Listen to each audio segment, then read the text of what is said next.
Hey Digital Thunderbolts, we're ready for another 5-minute field trip. I hope you're ready to see something that you have not seen before. I've got an interesting place right here. This is the transportation office. And wait a second, there's a guy back there. Who is that? Hey, that's Mr. Bill Meter. This man right here, he basically runs the whole transportation program for the school. He's one of the coolest guys I know.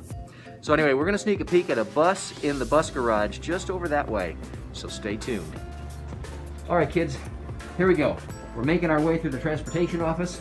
We've got all this cool stuff going on right here. Map of the region. And right through this door is pure awesomeness. Can you believe that? Boys and girls, that is a school bus. And it is up in the air. And it's standing on these two posts right here. I can't even believe my eyes. This is incredible. So, looks like this guy knows his way around the place. Hi. Hey, how are you? I'm pretty good. All right, so I appreciate you letting me wander into your space We're glad to have you here. take a look at what goes on here. We're glad to have you here. We've got a bus in the area and we're doing a 30-day preventative maintenance inspection on it. Okay. The buses, every once a month we bring them in and we go through a checklist. We make sure that everything's okay. The tires are good and the brakes are good and nothing's leaking. And that's what we're doing. Wow, that sounds really important. So every 30 days, you guys are giving these buses a once-over to make sure that they are able to do their job safely and get the kids to and from. That's right. So now, would you introduce yourself to the kids, please? Yeah, my name's Eric. Eric? Quigley. Yeah, I'm the mechanic here. Okay, great. Boy, this is so awesome. Okay, well, walk us through this whole amazing machine. Oh, this is the school bus. This is the engine in the front. This is the Cummins. You can tell it's all red. An Allison 6-speed transmission. All right. This is the exhaust after treatment system. There's a back in the old days diesel trucks. I don't know if you remember following a truck down the road, you'd get plumes of black smoke coming out of the exhaust. Oh yes, I remember seeing We that. don't do that anymore. This is a filter. This filter catches all that black smoke Okay. and filters it out of the exhaust Amazing. and keeps them clean. So that's what we're doing right now. I just found a broken clamp. This shiny new clamp, we had to change it. It was broken. Oh, okay. Wow. So there's a really solid frame underneath this bus, boys and girls. You can see how it runs clear to the back of the bus. So when you kids are climbing around on the bus, this is what you're standing on. Can you believe it? Just amazing. Now I see something yellow and round right there. It actually looks like a horn. I wonder what that is. That is the external speaker. An external speaker? The driver has a microphone, the same microphone that the driver uses to talk to the kids. Yes. He or she can flip a switch Yeah. and talk through this. Okay. So if you ever hear a bus driver talking outside the bus, you can hear their voice. That's the speaker that's on this. Okay. Well, that's really cool. Okay. Now, Eric, I'm wondering, how much does a school bus weigh? Empty, about 18,000 pounds. 18,000 pounds. And so that means that that hydraulic cylinder on this bus lift and that one are pushing 18,000 pounds up in the air. And it is so safe and it is so steady that I'm not at all nervous about standing right underneath it. Look at, that's me. Hello. There's a bus over my head. Okay, so I'm gonna sneak a peek over here at the suspension under this vehicle. So it looks to me like there's some air ride under this thing. There is airbags. Oh, that's cool. Air ride suspension. So does the driver adjust the air ride according to how many students are on the bus? If you look right here, Yep. this is a leveling valve. Okay. So as people get on the bus and the back of the bus starts to sink down, this valve right here gets pushed up and it puts more air in the bags. That's really neat. So the driver or nobody will ever know. They never squat down with weight. That's amazing. So it automatically adjusts, boys and girls, according to the load that's on the bus. And then, just trying to see, I anticipated seeing some really big springs, but I don't. I don't see leaf springs. It's just the bags. Just airbags and Leaves in the front. leaves in the front. Okay. So there's the pivot point, boys and girls, and so that whole suspension system connects to the axle right there, and it pivots right here, and then it has those shock absorbers and the airbag right there. So that is a really interesting suspension system. All right, now there we go. That looks like a fuel tank, maybe? This is the fuel tank. Another little speaker. That must be the beep, beep, beep. I'm backing up. Beeper, yeah, when you hear Okay. a bus backing up, That's nice. And this fuel tank, you look around it, this is the actual fuel tank right here. Yeah. But these big metal beams, these pieces right here, this is an impact cage. Okay. Because fuel is flammable. So if the bus gets hit or damaged in any way, this big cage is meant to protect that fuel tank. Okay, that's really neat. And now I'm also noticing something here while we're standing there, kids. If you look at the size of that exhaust pipe, wow, you could almost put your head in there. It's so big. But if you look right here, it's not. And it's a little smaller underneath here. Okay. If you look here, there's holes. Ah. So when the exhaust goes into this piece right here, it pulls in fresh air behind it. Okay. So that if somebody walks behind the bus, it's not hot. That cools off the exhaust before it comes out that spout. Hey, that's a really neat idea. I'd love for the kids to see those leaf springs on the front axle.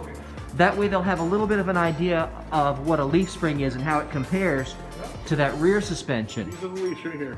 Okay. Just a big flat spring. All right, so what do you want to tell us about next, Eric? Oh, one of the things you can check on the top is door prop rods. Emergency doors have a metal rod at the top. So when you open the door locks open. Okay. And that would be for like the firemen. Yes. Who wanted to get in and have the door stay open for them. And check that. And it worked. The door locked. Okay. And that's part of your inspection? That's part of the inspection. Okay. Great. Flip seat needs to flip down and back. All right. To keep this door clear. Nice. So that's right. Okay. You can go inside the bus. Oh, I'd love to see inside. Some of my students haven't been on a school bus in a long time. Really? Yeah. There are a number of students in the district who are fully remote, and they have been since last year. So here we go, kids. The very, very, very special experience of entering a school bus after all this time. Wow. Okay, so here we go. Now, I've never been in the driver's seat of a school bus before. This is really cool. We'll turn the switch on. Okay, look at that. So turn on the key and the door closes automatically. Closes automatically, yeah. You've probably seen bus drivers use these buttons in the wheel. Yes. And these, if you turn on your master switch over here. Okay, master switch. When the bus is pulling up to a stop. Yep, hit that one. And you just turn on your yellow lights. So I've got the flashing yellows out there. You can see them. And as you come to a stop, the door open button on that side. Okay, there we go. That'll turn on your red lights and open your door. And there's a hiss of air. Are those pneumatic? Yep, there's our pneumatic cylinder up here. It's a hydraulic cylinder. Pneumatic cylinder right here. Okay, and I just realized when I turned on that flashers on, or was it the door open? Door open and close. When I did the door open, that's when the stop sign swung out. So, wow. And all these different buttons we've got. And then you were talking about the 6-speed Allison transmission. I see that we've got a gear shift right here. And next to it, that's your parking brake. The parking brake, okay. And these are all air operated? All air operated, yep. Air operated brakes. And so air brakes are what you would find on big trucks, boys and girls.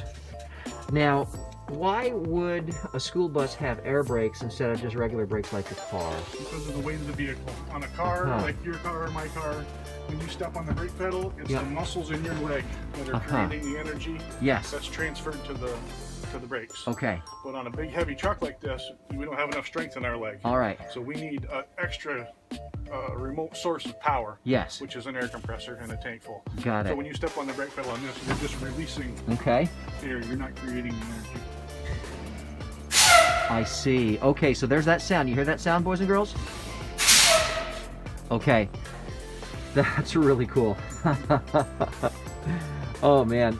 So then our video's getting long here, kids, but I think it's worth it. Eric, would you mind starting up the engine and then we can hear what it sounds like? Absolutely. Just like your car at home. Wow. That's really neat. We get to look down and see it. I love that sound. I have looked at these for years and wondered, what are these for? That is a wigwag. A wigwag? A wigwag. And what this does, the bus is all run by computers and electronics. Yeah. So These gauges are electric. Okay. The warning, the buzzers, the beepers are all electronic. This Yeah. isn't. This is completely mechanical. You can see this air hose. I see the air hose. That air hose goes right to the tank. Okay. So this doesn't rely on anything. Okay. We can have malfunctions in the bus and the brake system, and that will always work. Okay. If we pump the brakes down, we're using up air right now. Air Yes. is going down the tank. Ah, And if the air okay. gets low, that drops. Oh, that's really neat. See, and our buzzer just went off. Yep. And so that buzzer is telling you that the air is too low to The air is too operate low to operate, safely. Yep. And then that very simple mechanical device, That's a fail-safe. yeah, when that pendulum is in the sideways position, that means that the whole thing is pressurized and it's squeezed down and it holds it out there. But when the air is gone, this little valve right here loses pressure and then releases that thing to come down and swing. So everybody knows it's not ready and it's not safe for brakes on the school bus. That's a neat and simple fail-safe on this system. Well, I think that settles it for me for questions, boys and girls. I wish that you were with me because I'm sure that you'd have some wonderful questions to add to the experience here. But before we wrap up, let's find out from Eric if he has any other interesting things that he'd like to share with us. No, I don't think so. I think Okay. we covered it all pretty good. All right. I'd like to say thank you for coming to visit. Oh yeah, of course. Thank you. And then I did just think of one other thing. How does a person get ready to do a job like this, Eric? Well, the first step would be to get a license. Okay. There's a big road test, there's a written test you have to take, and a road test. You Uh-huh. have to parallel park one of these big school buses. Oh, amazing. So it's a process. Okay. That's cool. So that would be to become a bus driver I'm a bus driver or a mechanic or a mechanic. or anybody that drives one. Yeah.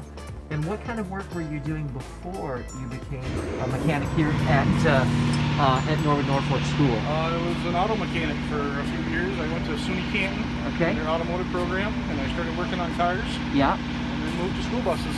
Okay, that's really neat.